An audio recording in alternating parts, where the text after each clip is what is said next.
Hello student, welcome in bishop academy online classes. और आज की क्लास का टॉपिक है chemical property of nitric acid. Nitric acid की केमिकल प्रॉपर्टी को मोस्टली 4 पॉइंट में क्लासिफाइड किया गया है। मतलब 4 पॉइंट इसमें आते हैं। पहला है decomposition,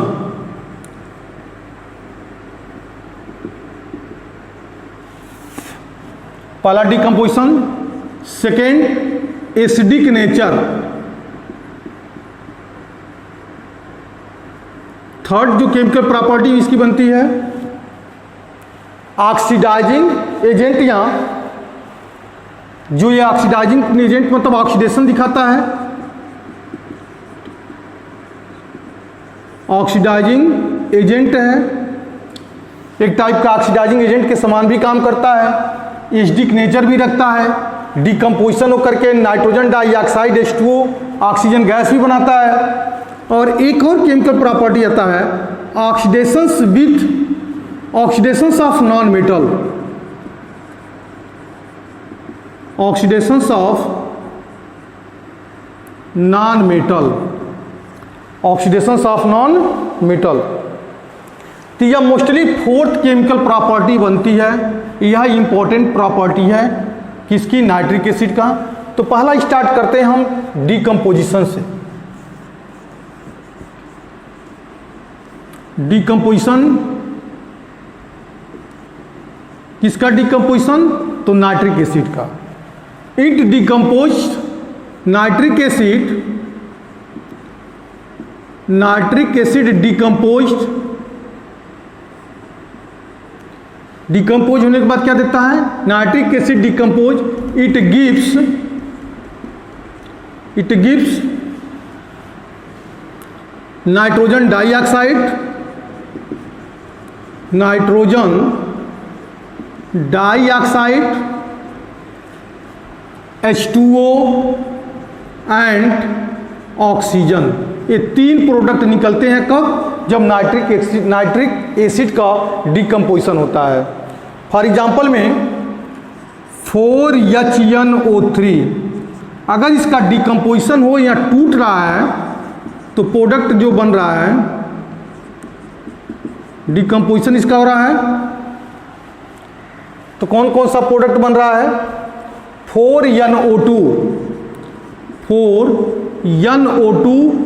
plus O2 and plus 2H2O, nitrogen dioxide, oxygen and water का फॉर्मेशन कर रहा है।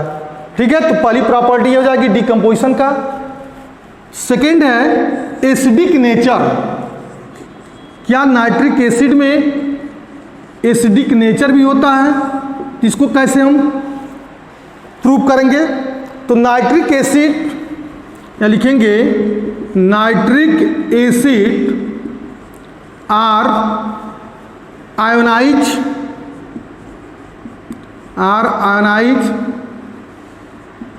into the water.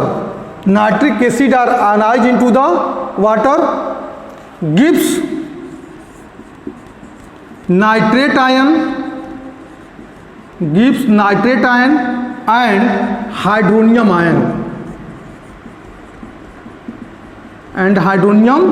ions. ठीक है, nitric acid are ionize. For example में HNO3 प्लस H2O, तो it gives hydronium ion plus nitrate ion. It is also react with the acidic nature का एक और प्रूव करना है कि it is also react with the metal oxides,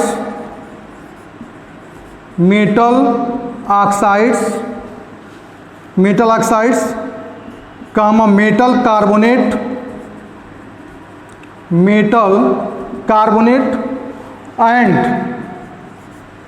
and metal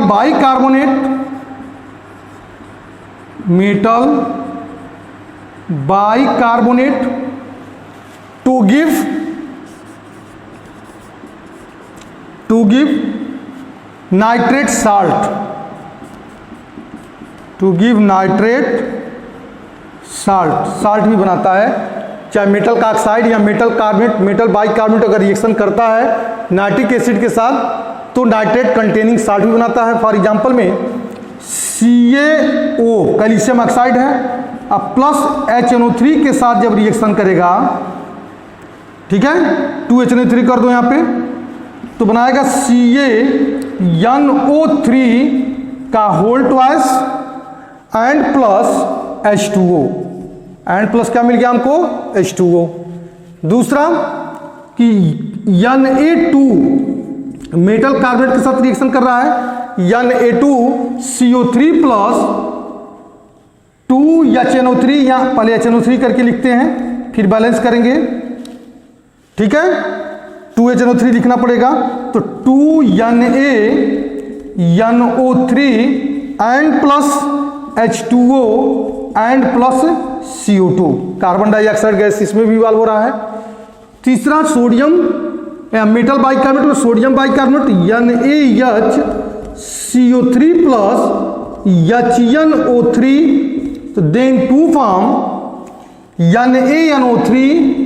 NaNO3 plus H2O, ठीक है, इसको बैलेंस कर दो, 2NaHCO3 को 2NaNO3 plus H2O and plus CO2 gas.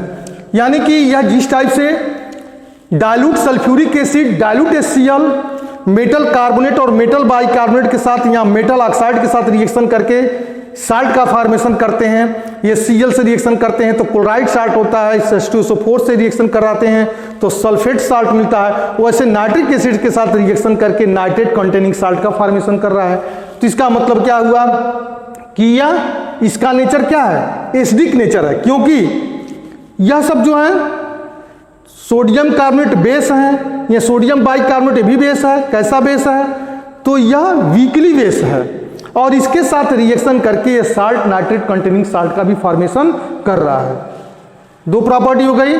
तीसरी प्रॉपर्टी या ऑक्सीडाइजिंग एजेंट, क्या नाइट्रिक एसिड ऑक्सीडाइजिंग एजेंट की प्रॉपर्टी को भी शो करता है, तो इसको भी रिएक्शन के थ्रू हम जान सकते हैं कि नाइट्रिक एसिड में भी ऑक्सीडाइजिंग प्रॉपर्टी होती है और यह नेसेंट ऑक्सीजन को प्रोवाइड कराता है। ऑक्सीडाइजिंग एजेंट में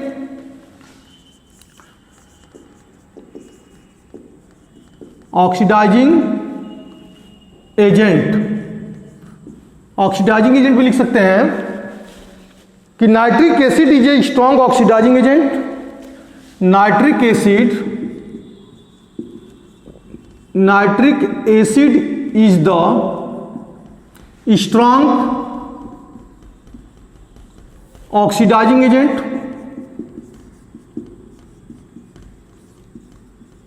nitric acid is the strong oxidising agent, ठीक है। It gives nascent oxygen, it gives nascent oxygen, it gives nascent oxygen both in concentrate as well as dilute form, both as well as concentrate, both as well as concentrate and dilute form, दोनों condition में ये oxidising agent के समान काम करेगा, चाहे concentrate nitric acid हो या डाइल्यूट नाइट्रिक एसिड हो, दोनों के केस में है नेसेंट ऑक्सीजन को प्रोड्यूस करेगा। फॉर एग्जांपल में 2HNO3 यह कॉन्सेंट्रेट फॉर्म है, ऐसे समझो यह जो है कॉन्सेंट्रेट फॉर्म है, यह नेसेंट ऑक्सीजन को कैसे देगा, तो लिखेंगे हम H2O plus 2NO2 H2O plus 2NO2 plus nascent oxygen, 2 oxygen 1, 3 oxygen 1, 4 oxygen 2 oxygen 1 यहां पे लिख सकते हैं। H2O प्लस 2NO2 2 2 जा 4 1 5 1 6, इसको बोलते हैं नेसेंट ऑक्सीजन। नेसेंट ऑक्सीजन दे रहा है तो तो इसका मतलब क्या, ऑक्सीडाइजिंग एजेंट है। अगर ये कॉन्सेंट्रेट नाइट्रिक एसिड है तब, ना कंसेंट्रेट नाइट्रिक एसिड है तो नेसेंट ऑक्सीजन एक सिंगल ऑक्सीजन दे रहा है। अगर ये डाइल्यूट के फॉर्म में है तब कैसे ऑक्सीडाइजिंग एजेंट के समान काम करेगा, तो इसमें भी फार्मूला चलेगा कि H2O plus 2NO and plus 3O। मतलब जो डाइल्यूट है वह स्ट्रॉन्गर ऑक्सीडाइजिंग एजेंट है। कॉन्सेंट्रेट के फॉर्म, कॉन्सेंट्रेट से लेकर के कॉन्सेंट्रेशन के फॉर्म में जो है उससे स्ट्रॉन्ग ऑक्सीडाइजिंग एजेंट हमारा कौन बन रहा है, डाइल्यूट बन रहा है।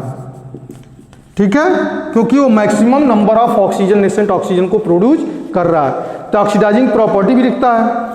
ऑक्सीडेशन, अब अगला स्टेप आता है ऑक्सीडेशन ऑफ नॉन मेटल, मतलब डिकम्पोजिशन की रिएक्शन को भी शो कर रहा है, एसिडिक नेचर भी शो कर रहा है, ऑक्सीडाइजिंग एजेंट की प्रॉपर्टी को भी शो कर रहा है। अब लास्ट जो टॉपिक है वह क्या, oxidation of the non metal. Oxidation of non metal, oxidation of non metal में डाइल्यूट नाइट्रिक एसिड, इसमें लिखेंगे dilute nitric acid, dilute nitric acid,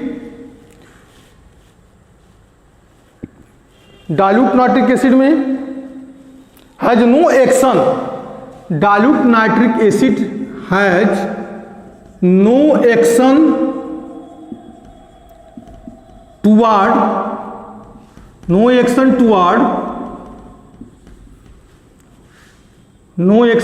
toward non metal. Dilute nitric acid अगर होगा तो वह नॉन मेटल के प्रति कोई भी रिएक्शंस नहीं दिखाएगा, but concentrate nitric acid, but concentrate HNO3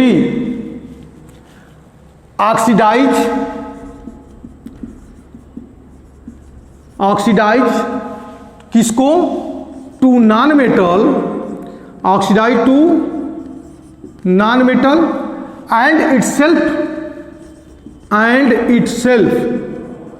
itself reduce into the NO2 या नाइट्रोजन डाइऑक्साइड बोल सकते हैं। कि dilute nitric acid non metal के साथ कोई भी रिएक्शन नहीं करेगा, लेकिन कॉन्सेंट्रेट नाइट्रिक एसिड अगर है तो नॉन मेटल को ऑक्सीडाइज कर देगा और स्वयं किस में रिड्यूस हो जाएगा, NO2 में। स्वयं अपने आप को रिड्यूस हो जाएगा NO2 में, लेकिन नॉन मेटल को क्या कर देगा, ऑक्सीडाइज कर देगा। फॉर एग्जांपल में जैसे मान लीजिए कार्बन हमारा नॉन मेटल है और इसके साथ कॉन्सेंट्रेट नाइट्रिक एसिड हमने लिया 4HNO3, सपोज दैट 4HNO3 है, तो प्रोडक्ट क्या बनाएगा कि CO2 and plus 2H2O and plus 4NO2। Carbon dioxide, carbon oxidise हो गया किसमें, कार्बन डाइऑक्साइड में, लेकिन नाइट्रिक एसिड स्वयं रिड्यूस हो गया किसमें, NO2 में। नाइट्रिक एसिड स्वयं रिड्यूस हो गया किसमें, NO2 में, मतलब ऑक्सीडेशन स्टेट यहां पे NO2 में इसका घट गया। दूसरा जो है कार्बन के साथ और भी नॉन मेटल को हम यूज कर सकते हैं। कार्बन के साथ मान लीजिए सल्फर है, S8 प्लस 48 HNO3, तो 8H2SO4 and plus 48 NO2 and plus 16H2O बना दिया। यहां भी नाइट्रिक एसिड रिड्यूस हो गया किसमें, नाइट्रोजन डाइऑक्साइड में, लेकिन सल्फर को ऑक्सीडाइज कर दिया किसमें, क्या बना दिया, सल्फ्यूरिक एसिड में। अगला है आयोडीन के साथ भी नॉन मेटल है, I2 प्लस 10HNO3। ये जितने भी नाइट्रिक एसिड हमने यहाँ पे लिखे हुए हैं सब कॉन्सेंट्रेट के फॉर्म में हैं। I2 प्लस 10HNO3 तो 2HIO3 and plus 10NO2 and plus कितना H2O बचा उसके बाद से, तो 4H2O बच गया हमारे पास, 4H2O। यानी कि carbon non metal, sulphur non metal, iodine non metal, इसको या ऑक्सीडाइज कर दिया CO2 में, H2SO4 में और आयोडिक एसिड में। HIO3 को क्या बोलते हैं, आयोडिक एसिड। लेकिन स्वयं रिड्यूस हो गया किसमें, NO2 और NO2 में। तो यह oxidising oxidation of non metal, मतलब non metal concentrate nitric acid जो है नॉन मेटल को ऑक्सीडाइज करके कर दे रहा है, और स्वयं नाइट्रिक एसिड अपने आप को NO2 में क्या कर रहा है, रिड्यूस कर दे रहा है। तो यह 4 मेन केमिकल प्रॉपर्टी थी नाइट्रिक एसिड का, decomposition, acidic nature, oxidising agent and oxidation of the non metal. अब एक इसमें सबसे इंपॉर्टेंट जो टॉपिक आता है ring test, ring test for nitrate ion, ring test for nitrate ion, ring test for nitrate ion. यह क्या है, नाइट्रेट आयन का रिंग टेस्ट है, नाइट्रेट आयन का रिंग टेस्ट है। इसमें क्या होता है कि फ्रेशली प्रिपेयर फेरस सल्फेट का सोल्यूशन लेते हैं, ध्यान दीजिएगा इसमें स्टेटमेंट हम नहीं लिख रहे हैं यहाँ पे, कि freshly prepared ferrous ammonium sulphate का सोल्यूशन लिया, किसमें, एक टेस्ट ट्यूब में या बॉइलिंग ट्यूब में ले लिया, ठीक है। FeSO4 का सोल्यूशन हो गया, FeSO4 का एक बॉइलिंग ट्यूब लिया, इसमें एक्वस फेरस सल्फेट के सोल्यूशन को रखा, मतलब तुरंत का बनाया हुआ हो FeSO4 के सोल्यूशन को रखा, ठीक है। इसके साथ जितना अमाउंट में हमने फेरस सल्फेट सोल्यूशन को रखा उतने ही अमाउंट में डाइल्यूट HNO3 के सोल्यूशन को भी रखा इसमें, मतलब यह पिक्चर हो गया FeSO4 का सोल्यूशन प्लस डाइल्यूट HNO3, ये दोनों का, फेरस सल्फेट और नाइट्रिक एसिड दोनों का इक्वल अमाउंट हमने लिया, किसमें, बॉइलिंग ट्यूब में। अब इसमें जो है ड्रॉप वाइज, इसमें जो है ड्रॉप वाइज जो है, ठीक है, ड्रॉप वाइज हमने इस वाल के थ्रू, मतलब ड्रॉप वाइज हमने H2SO4 रखा। यह सॉल्यूशन किसका है, H2SO4। कैसा H2SO4, तो कॉन्सेंट्रेट H2SO4 के सॉल्यूशन को इसमें रखा, ठीक है। तो यहाँ पे एक जंक्शन बन जाता है, मतलब FeSO4 और HNO3, FeSO4 और HNO3 जहाँ मिले हैं जिस पॉइंट पे, वहाँ के बीच में एक ब्राउन कलर का जंक्शन मिल जाता है। तो यह जंक्शन यह बताता है कि इस सॉल्यूशन में नाइट्रेट आयन प्रेजेंस है। समझिएगा, ring test for nitrate ion क्या बनाता है कि मतलब हाफ अमाउंट में जितना अमाउंट हमने एक्वस फेरस सल्फेट का सोल्यूशन रखा उतने ही में डाइल्यूट HNO3 का सोल्यूशन मिला है, दोनों को मिक्स करके बॉइलिंग ट्यूब में रख दिया। उसके बाद से हमने कॉन्सेंट्रेट H2SO4 को ड्रॉप वाइज रखना शुरू किया। तो जिस पॉइंट पे, मतलब जिस पॉइंट पे फेरस सल्फेट और नाइट्रिक एसिड एक दूसरे से मिक्स हुए हैं, मतलब यहाँ पे मिक्स हुए हैं, दोनों एक दूसरे से सॉल्युबल हैं, वहीं पे एक ब्राउन कलर का, ठीक है, ब्राउन, ब्लैक ब्राउन कर सकते हैं पूरी तरीके से, जो है ब्लैक ब्राउन कलर का जो है एक रिंग का फॉर्मेशन हो रहा है। और यह रिंग क्या बता रहा है कि इस सॉल्यूशन में नाइट्रेट आयन प्रेजेंस है। अब इसका रिएक्शन कैसे लिखेंगे, तो रिएक्शन लिखेंगे कि नाइट्रेट आयन के लिए हम आयनिक इक्वेशन लिखते हैं NO3 पर -4, HNO3 को हमने हाइड्रोजन को हटा दिया और क्या लिख दिया यहाँ पे, NO3 पर -4 एंड प्लस फेरस सल्फेट है तो 3Fe पर +2 चार्ज। फेरस सल्फेट में आयरन का ऑक्सीडेशन स्टेट कितना होता है, +2, फेरिक सल्फेट में +3, लेकिन फेरस सल्फेट में आयरन का ऑक्सीडेशन स्टेट +2 होता है, तो फेरस सल्फेट के लिए हमने Fe पे +2 चार्ज लिखा। अब प्लस H2SO4 मतलब 4H पर प्लस चार्ज, H2SO4 के लिए क्या आ गया हमारा, 4H पर प्लस चार्ज। अब देखिए रिएक्शन क्या बनाता है कि NO, यानी कि इक्वेशन है NO प्लस 3Fe पर +3 चार्ज, मतलब यह ऑक्सीडाइज हो गया, 2 ऑक्सीडेशन स्टेट था, एक ऑक्सीडेशन स्टेट और बढ़ गया, तो यह आयरन ऑक्सीडाइज होकर के +3 चार्ज में आ गया एंड प्लस 2H2O, ठीक है। अब यहाँ पे देखिए पुनः जो है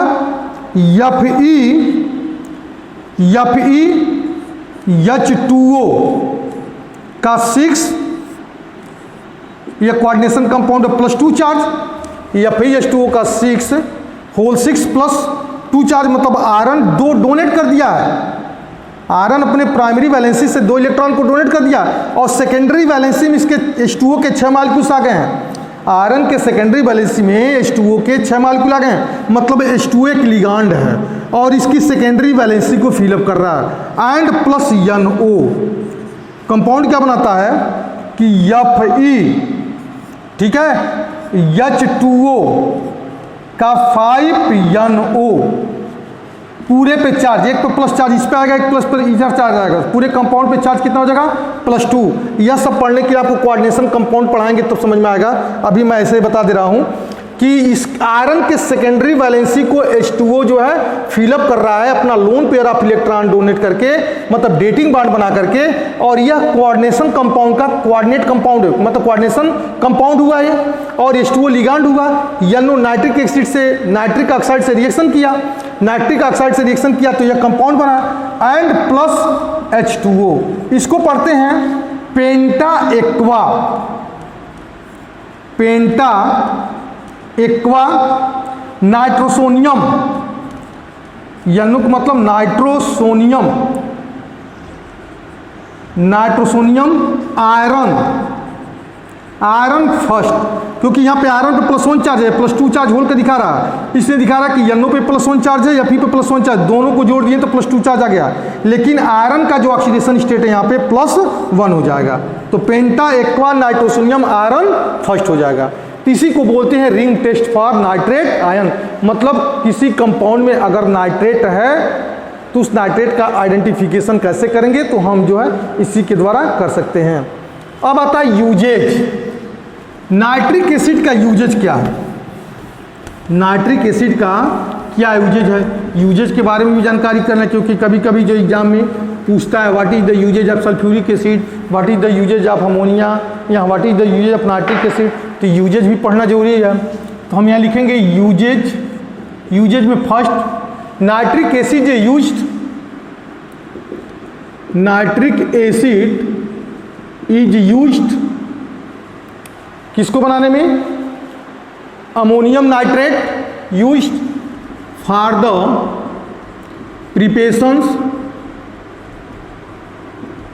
preparations of ammonium nitrate, ammonium nitrate. इसके अलावा किसको और बनाने में आता है, calcium ammonium nitrate and basic calcium nitrate, basic calcium nitrate. अभी सोचोगे बेसिक कैल्शियम नाइट्रेट क्या है, सॉरी नाइट्रेट का स्पेलिंग थोड़ा सा गलत हो गया है, हाँ बेसिक कैल्शियम नाइट्रेट, इसका फार्मूला होता है CaO, कैल्शियम ऑक्साइड के नेचर क्या है, बेसिक है, तो CaO डॉट CaNO3 का होल ट्वाइस, बड़े ब्रैकेट में इसको क्लोज कर दिए हम, बेसिक कैल्शियम नाइट्रेट, ठीक है। Which are used as fertiliser, which are used as fertiliser, पहला यूजेज। सेकेंड यूजेज क्या है इसका, एक यूजेज हो गया, it is used for the preparation of explosive, it is used for the prepare of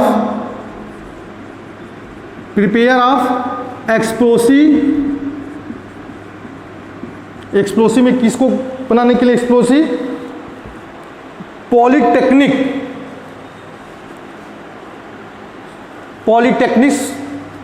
मतलब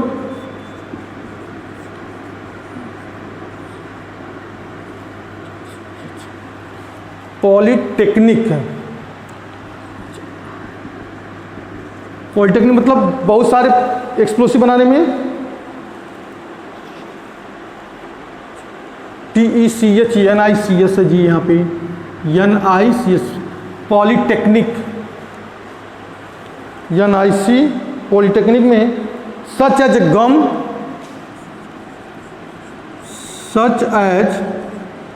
गम बनाने में, गम के साथ साथ जो है कॉटन, कॉटन बनाने में आता है यूज। कॉटन के साथ साथ जो है ट्राई नाइट्रोटॉल्विन बनाने में, ट्राई नाइट्रोटॉल्विन विस्फोटक के भी है कि गम, कॉटन ट्राई नाइट्रोटॉल्विन बनाने में, ट्राई नाइट्रोग्लिसरॉल बनाने में भी यूज करते हैं, लेकिन उसके बारे में हम नहीं लिख रहे हैं, बस इतना ही 2 यूजेज, एक यूजेज और लिख दे रहे हैं। In the preparations of nitro compound, in the preparations of the nitro compound, in the preparations of nitro compound which are used as a perfume, which are used as perfume बनाने में, which are used as perfume, dye and medicine, dye and medicine, medicine बनाने में use किया जाता है। ठीक है, तो इसके साथ साथ एक यूजेज और है, फोर्थ, फॉर द प्यूरिफिकेशंस